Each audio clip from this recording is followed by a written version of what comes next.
Evangelho, quinta-feira da segunda semana do tempo pascal. O Senhor esteja convosco, Ele está no meio de nós. Proclamação do Evangelho de Jesus Cristo, segundo São João. Glória a vós, Senhor. Aquele que vem do alto está acima de todos. O que é da terra pertence à terra e fala das coisas da terra. Aquele que vem do céu está acima de todos. Dá testemunho daquilo que viu e ouviu, mas ninguém aceita o seu testemunho. Quem aceita o seu testemunho atesta que Deus é verdadeiro. De fato, aquele que Deus enviou fala as palavras de Deus, porque Deus lhe dá o Espírito sem medida. O Pai ama o Filho e entregou tudo em sua mão. Aquele que crê no Filho possui a vida eterna. Aquele, porém, que rejeita o Filho não verá a vida, pois a ira de Deus permanece sobre ele. Palavra da salvação. Glória a vós, Senhor. Quinta-feira da segunda semana do tempo pascal, em nome do Pai, do Filho e do Espírito Santo. Amém. Queridos irmãos e irmãs, a Santa Liturgia nos entrega hoje a última parte do terceiro capítulo do Evangelho de São João, que corresponde à segunda parte do último testemunho de São João Batista a respeito de Jesus.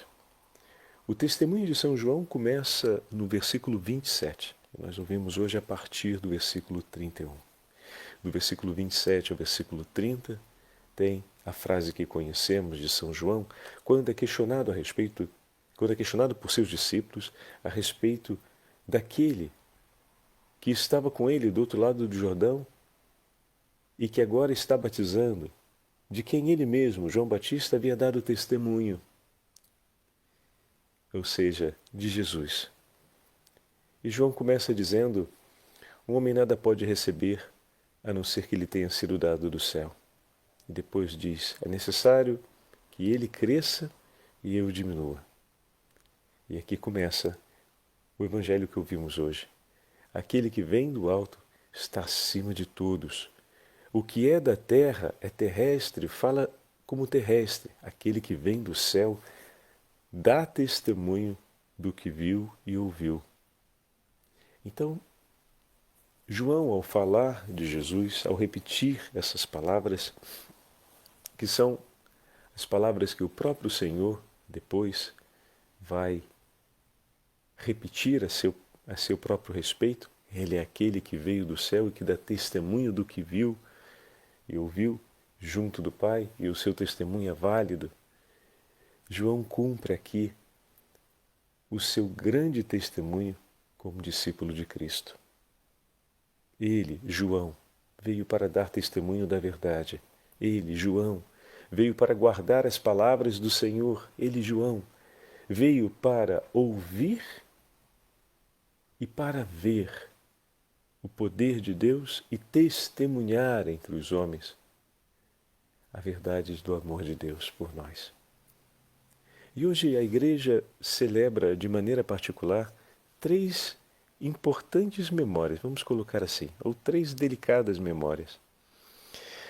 A memória de São Pedro Chanel, sacerdote e grande apóstolo da região da Oceania, que após a ordenação sacerdotal entrou para a Sociedade de Maria e se tornou um marista e foi enviado para a região das ilhas, deixa eu achar aqui, do arquipélago de Tonga, na região do Pacífico. E ele começou a evangelizar os povos daquelas terras. A um certo ponto, conseguindo o sucesso de tantos homens e mulheres que, ouvindo e vendo o testemunho daquele que veio em nome de Deus, o seu discípulo, que veio em nome de Cristo, aquele que vem do céu e dá testemunho do que viu e ouviu, o discípulo é aquele que crê no nome do Senhor, que o acolhe, que se une a ele e que dá testemunho desse Senhor. Então, como apóstolo do Senhor e anunciador do Evangelho, aos poucos, vários corações abraçaram a fé e começaram a seguir a Cristo. E isso causou uma grande insatisfação no coração daqueles que defendiam a antiga religião do povo, que criaram severa animosidade contra o missionário francês e, tempos mais tarde, alguns anos mais tarde, deram a ele o martírio, sacrificando por ódio a Cristo. Depois de quase 20... depois de 5 anos, em 1837 ele partiu para começar o trabalho de evangelização. 5 anos depois foi martirizado.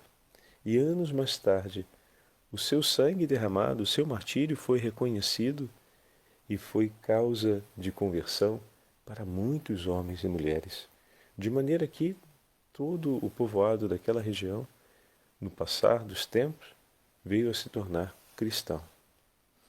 Juntamente com a memória de São Pedro Chanel, um outro discípulo do Senhor, hoje nós celebramos a memória, São Luís Maria Grignon de Montfort, que nasceu em 1673, na aldeia de Montfort, na região da França. Foi educado no colégio da Companhia de Jesus, dos jesuítas, e ordenado sacerdote no ano jubilar de 1700. Ele, inspirado por Deus e guiado pela bem-aventurada Virgem Maria, ao mesmo tempo iluminado e inspirado pela formação que recebeu dos jesuítas e pelo grande amor aos exercícios espirituais de Santo Inácio, fundou uma congregação de sacerdotes, chamada a Companhia de Maria. Aquele que foi formado pelos padres da Companhia de Jesus fundou uma congregação de sacerdotes chamada Companhia de Maria, para o Ministério das Missões Populares, enquanto os jesuítas partiam pelo mundo em missão, anunciando aos povos distantes que não conheciam a fé o nome de Jesus, cumprindo ações missionárias na Coreia. Nessa época estamos falando das grandes ações na Coreia, no Japão, ao início da missão na China e nos países da Ásia. A Companhia de Maria, fundada por São Luís Grignon de Montfort, se ocupava do Ministério das Missões Populares, ou seja, andava nas regiões onde já estava presente o cristianismo para reacender a chama do amor a Deus. As missões populares tinham por objetivo levar os homens que ainda não eram batizados, mas viviam em meio aos batizados, a buscarem o batismo, e ao mesmo tempo aqueles que já haviam recebido o batismo, mas que tinham esmorecido na vida de fé, tinham perdido o ânimo, para reencontrar o ânimo da fé. E isso tudo confiado à Virgem Maria. É a Santíssima Virgem Maria, aquela que nos acompanha e que cuida de nós para que possamos viver a dignidade do nosso batismo. Quem já teve a oportunidade de ler São Luís Grignon de Montfort, quem teve a oportunidade de fazer a consagração proposta por ele, a Beatíssima Virgem Maria, ou a sabedoria encarnada, porque a consagração é feita a nosso Senhor por meio de Maria, entende e compreende à luz de seus escritos essa grande verdade de que a Virgem Santíssima é aquela que nos ajuda a viver a dignidade do nosso batismo. Como falávamos outro dia, a Virgem Santíssima, de tudo aquilo que recebeu de Deus, nada se perdeu de tudo que foi confiado ao seu imaculado coração. Para nós é o testemunho perfeitíssimo da criatura que, amando o seu Criador, conserva todos os dons que dele recebe. E olha o que nós ouvimos hoje, né, no Evangelho. Com efeito, versículo 34, aquele que Deus enviou fala as palavras de Deus, pois ele dá o Espírito sem medida. E aquela que foi cheia de graça permaneceu imaculada, sendo feita imaculada pelo Senhor, como dom e graça, assim perseverou por toda a sua vida, conservando, honrando, defendendo e vivendo a plenitude do dom que de Deus recebeu, pois ele lhe entregou o Espírito sem medida. E também a cada um de nós, quando fomos batizados, recebemos em igual modo o Espírito Santo. O Espírito Santo nos foi entregue sem medida e cada vez que vamos nos confessar e no sacramento da reconciliação recebemos o perdão de Deus, se reestabelece em nós essa plenitude da graça. Mas é preciso que nós nos empenhemos por conservá-la. Que nós possamos tomar nas mãos esse dom extraordinário de Deus, a fim de que ele possa permanecer conosco. E como fazemos isso, Padre? De maneira particular, não permitindo que as dispersões da vida e do coração aconteçam na nossa vida. E desse modo, criemos impedimentos para a ação e para o mover do Espírito Santo em nós. Veja, o beato Columba Marmion, que temos conhecido pouco a pouco, ouvindo vários textos dele, esse grande abade do 1800, início do 1900, que tem vários escritos de espiritualidade, fala assim para nós. Jesus foi constituído chefe, rei, sobre toda a herança de Deus, porque foi ele que, pelo seu sangue, nos alcançou o direito a essa herança. O Pai entregou tudo em suas mãos. Pela fé e pelo amor, habitamos em Cristo. Ele habita em nós pela sua graça e os seus méritos. Oferece-nos o seu Pai, e seu Pai encontra-nos nele. Olha que maravilha, né? O dom da comunhão. O Pai entregou tudo nas mãos do Filho. Pela fé e pelo amor, afinal, hoje ouvimos no Evangelho, versículo 36, quem crê no Filho tem a vida eterna. E ouvimos ainda no versículo 35, o Pai ama o Filho e tudo entregou em suas mãos. Quem crê no Filho tem a vida eterna. Deixa eu pegar aqui o texto que sumiu. Então, pela fé e pelo amor, habitamos nele.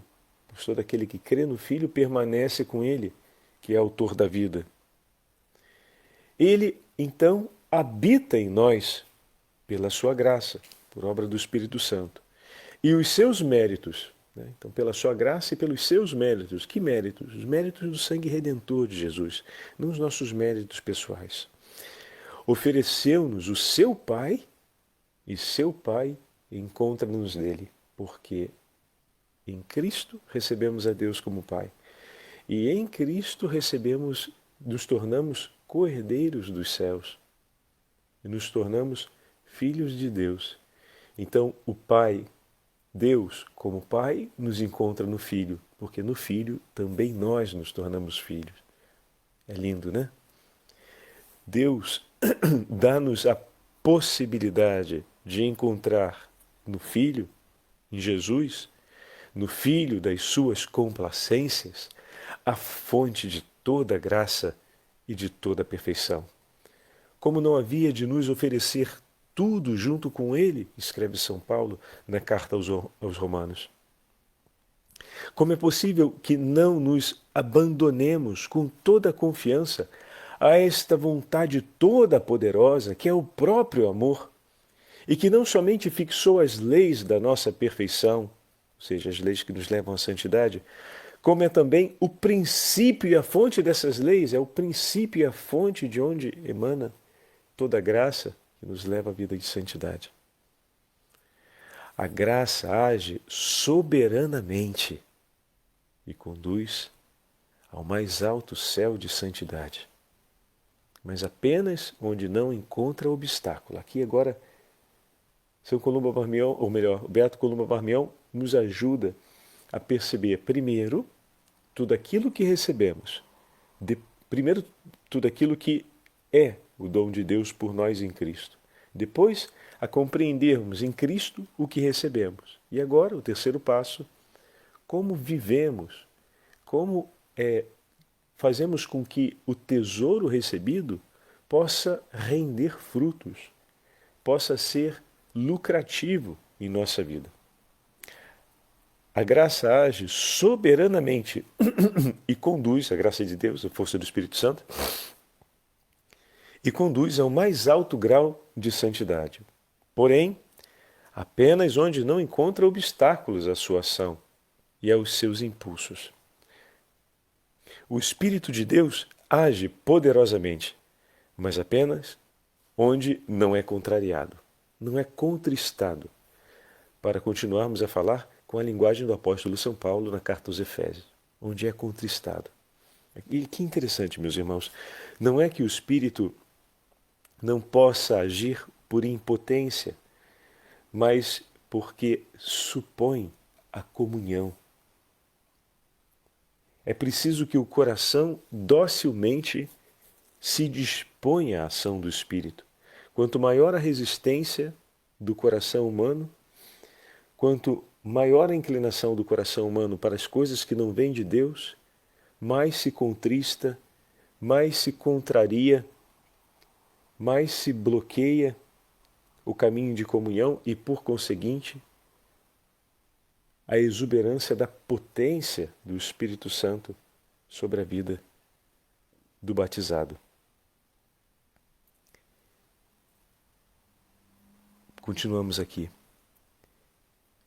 Porque, por mais soberana que seja a vontade de Deus, por mais extenso que seja o seu poder, por infinito que seja o seu amor, Deus espera que afastemos de nós todo o entrave à sua graça e que a alma permaneça nesta atitude de humildade e de confiança que a faz esperar tudo em Deus. Então, o Senhor espera que esse fruto da graça, que vem junto com o dom da contrição, que falávamos ontem, aconteça. Existe um zelo da nossa parte. E esse zelo, obviamente, vai gerar um mérito, sempre em Cristo, mais um mérito por nós mesmos, mais um mérito que é justo, o mérito de termos nos afastado de tudo aquilo que impede de permanecer na graça de Deus. Então existe um compromisso do cristão a ser realizado no ato de amor a Deus. E Columba Marmion nos ajudou a perceber isso com clareza, conforme hoje no Evangelho São João fala no seu testemunho. É preciso que o Espírito que nos é entregue sem medida seja conservado sem medida. E aqui voltamos à imagem de São Luís Grignon, São Luís Maria Grignon de Montfort, que através da preparação para a consagração, a sabedoria suprema nos ensina em uma das semanas a beleza e o significado dessa passagem, de reconhecer a nossa própria condição e de reconhecer a graça e a misericórdia com a qual o Senhor nos amou. E reconhecer, por fim, o quanto somos necessitados de ajuda e o quanto viver isso que o Beato hoje nos falou a respeito de fugir, de afastar tudo aquilo que possa ser um entrave, tudo aquilo que possa contristar o Espírito de Deus em nossa vida, não o conseguimos sem a ajuda e a preciosíssima intercessão da Virgem Maria. Por isso, entregar tudo que temos e tudo que nos pertence a ela, para que possamos aprender de sua obediência e com a sua obediência a obedecermos a Deus do modo que lhe é agradável, da forma como ele merece ser obedecido. E aqui temos o último testemunho, que é de Santa Joana Beretta Molla, mãe de família. Todos os três são celebrados hoje. Italiana, que viveu no 1900 e nasceu em 1922 e viveu mais ou menos até os 39 anos de idade, quando, por ocasião da sua última gravidez, foram 4 gestações, a sua filhinha ficou sob risco de morte, ainda no ventre de sua mãe. E com muita ousadia e vigor, ela, que era médica pediatra, uma mulher de grande fé ao lado do seu marido, na no acompanhamento dessa família, tendo a possibilidade de dizer, de declarar e de pedir que de algum modo fosse salva a sua própria vida, ela pede aos médicos e exige deles que faça tudo para salvar sua filha. E desse modo, chegando ao extremo das circunstâncias, para que o parto pudesse acontecer em segurança, o peso de sacrifício maior ficou sobre ela e a saúde e a beleza da vida de sua pequenina foi preservada. E 8 dias depois do nascimento da filhinha, Santa Joana não resistiu às consequências do parto e faleceu, deixando para sua filha um grande testemunho de amor. Mas, padre, as crianças cresceram sem uma mãe. E você acha que a Virgem Santíssima não cuidou deles? Você acha que essa mãe que se entrega pela vida de um filho não marca para sempre a vida de seus filhos? E esse pai que conheceu o testemunho dessa mulher que Deus colocou ao seu lado e que ele chamou de esposa e que lhe deu a graça de gerar os filhos e com ele viver o dom da maternidade e a ele a possibilidade de viver o dom da paternidade, como não amaria e não seria o primeiro na eloquência do testemunho a seus filhos sobre a beleza da vida de sua mãe?